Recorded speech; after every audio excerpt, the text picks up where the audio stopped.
Hola, hola, Venezuela, Iberoamérica, arriba los corazones. Gracias por estar con nosotros. Yo soy Wilmer Rosas y yo te pregunto qué hora es. Exactamente es la hora de Sin Mentiras, el equilibrio informativo en ANTV, un canal para todas las voces.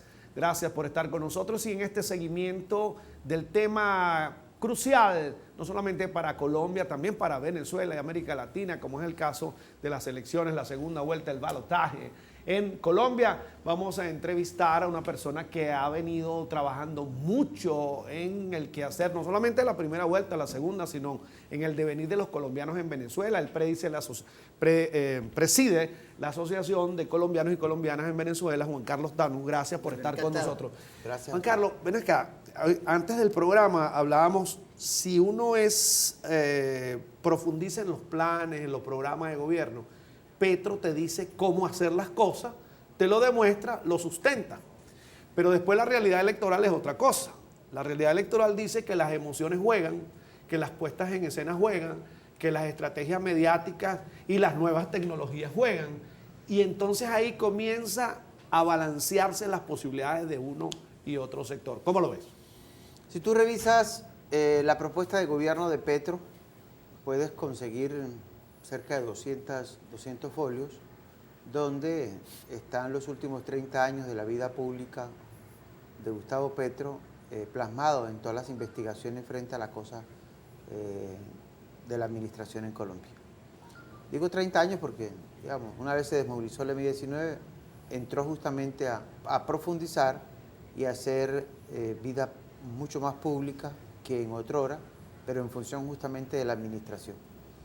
Allí encuentra cada uno de los elementos ya desarrollados y además cómo desarrollarse, contrario a otras o al otro candidato que tiene 70 folios. Muchos de los temas son copiados y pegados del plan, del pacto histórico, no tienen consistencia, son solo titulares y 4 líneas de desarrollo, que además han sido, cuando hemos estudiado al candidato, cuando la primera vuelta eran 8 candidatos, 8 binomios aspirando, los estudios que se hicieron de esas propuestas no tenían elementos que lo incorporó una vez pasó a la segunda vuelta y que son parte de lo que le ha dado fortaleza a Gustavo Petro, ejemplos como el tema de paz, el tema de la agricultura y en particular el tema de la coca, que es en esencia elementos clave, el tema de la salud. Entonces, los tomaron y los pegaron en el planteamiento. Si le tocara decidir por figura y por plan de gobierno, sin duda Petro sacaría 20 millones de votos. Pero ahí hay enfrentamientos ya de orden ideológico, político, electoral, hasta burocrático, y sin duda la sumatoria del otro candidato en esta coyuntura le ha permitido que unas estructuras mafiosas se sumen a su esfuerzo porque van a ser el agosto. Ahí analizábamos ayer cómo empresas con 8.000 trabajadores, sus patronos tienen una contratación y unos acuerdos comerciales con este candidato y la clase obrera no tiene la identidad de clase y le termina votando a quien le da los contratos, así en los contratos hagan parte de los 50.000 millones de pesos que se consumen todos los años por corrupción. Mira, en contrapeso, en la estrategia de Hernández, mira las cosas profundas o no para llamar la atención de la conciencia o la conciencia social colombiana, para construir el imaginario colectivo, para entrar en el inconsciente y crear fortaleza. Y mira por dónde se va Hernández. Hernández dice, tú nunca has trabajado, tú has trabajado para el Estado y yo he trabajado yo solo. 1. 2. Tú estás más amarrado que yo porque yo tengo mi fortaleza económica. Yo no vengo de ser guerrillero, yo vengo de ser de trabajador y de ahí salió mi producción económica. Pareciera que eso permea y crea, reitero, en el inconsciente y después en el imaginario, dice, la fortaleza necesaria, como para el colombiano dice, ese se parece a mí. ¿Qué piensas tú? Bueno, primer elemento para el análisis y la discusión tiene que ver con la condición de este candidato. Se hizo multimillonario con la llegada de Rodolfo Hernández. Es un tipo que tiene mucho dinero, pero sí son multimillonarios y sus riquezas hoy pueden superar los 100 millones de dólares en los últimos 20 años para acá. Es decir, es uno de los grandes contratistas que tiene el Estado en materia de vivienda. No es tan cierto que él, de su propio pecunio, generó los programas de vivienda y luego creó su banca de segundo piso. Y lo mantuvo justamente alrededor. No es tan cierto.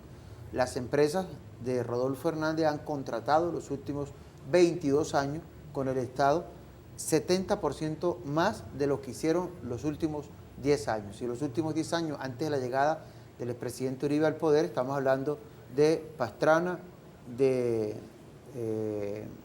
Ernesto Samper y de César Gaviria Trujillo. Es decir, allí tuvo vinculación, pero la real participación económica la hizo desde el gobierno de Uribe para acá.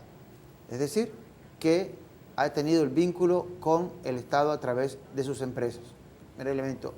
En esta coyuntura, difícilmente, a excepción de las redes sociales, no va a dar un escenario físico donde discutir cada una de estas afirmaciones. ¿Y por qué no lo hace? Bueno, porque primero se sabe, se conoce además de la incapacidad que tiene el candidato para el debate. No hay argumento, no hay elemento, no hay incluso el lenguaje apropiado. Creo que no es lo mismo llegar a construir una fortuna a partir de su individualización que generar riqueza para la colectivización de 50 millones. Pero ¿dónde queda la sociedad colombiana en el sentido de consumir el mensaje, de digerir, de hacer potable lo que me están diciendo? No, ahí tiene que ver dos cosas. Hay una sociedad electora, es decir, un país nacional que son 21 millones de electores. Esos 21 millones de electores tiene, de esos 21 millones, 8,5 millones es la consistencia numérica que tiene un nivel de conciencia que le vota al pacto histórico. Estamos refiriéndonos a los votos de Gustavo Petro y Francia Márquez.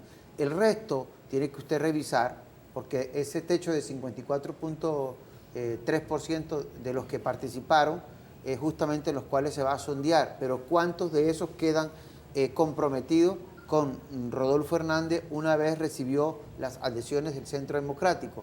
¿Cuántos no se van a seguir comprometiendo con Rodolfo Hernández a partir de ello y salen de los casi 6 millones de votos, cuántos van a salir? Y de los 5 millones del Centro Democrático, ¿cuántos van a dejar de irse para allá? Y eso tiene que ver con eso que usted señala, es decir, ¿qué consume cada uno? ¿Hasta qué punto es posible manipularlos? surge algo adicional allí que es de interés, puede ser de interés de la audiencia.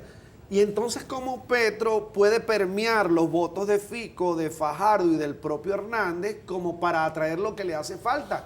¿Por qué yo voy a estar convencido si no voté por ti en la primera vuelta? ¿Por qué ahora sí? No lo he mencionado.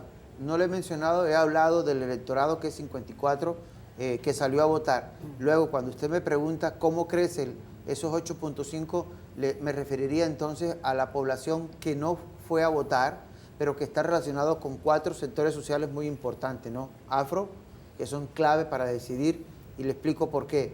Porque los otros candidatos afro que no participaron suman justamente hacia las tendencias más favorables en estos momentos, que es el tema que es la alianza con el pacto histórico. Recuerde usted que de 8 binomios aspirando en primera vuelta, 5 tenían candidaturas afrodescendientes. De esos quedaron 3 por fuera, y 2 están en la contienda, ¿no? La que acompaña a Rodolfo y la que acompaña a Gustavo Petro. Ese es un sector en el cual se puede crecer en términos de lo numérico. ¿Por qué? Si bien el Chocó fue una decisión, o el Pacífico en general fue una decisión a favor de Gustavo Petro, no quiere decir que haya tenido techo allí. Francia Márquez tiene un acumulado, tiene una tradición y está creciendo la adhesión de los afro en relación a la candidatura de Petro. Tengo que hacer el primer corte. Ya venimos. Juan Carlos Tarno, estás con nosotros.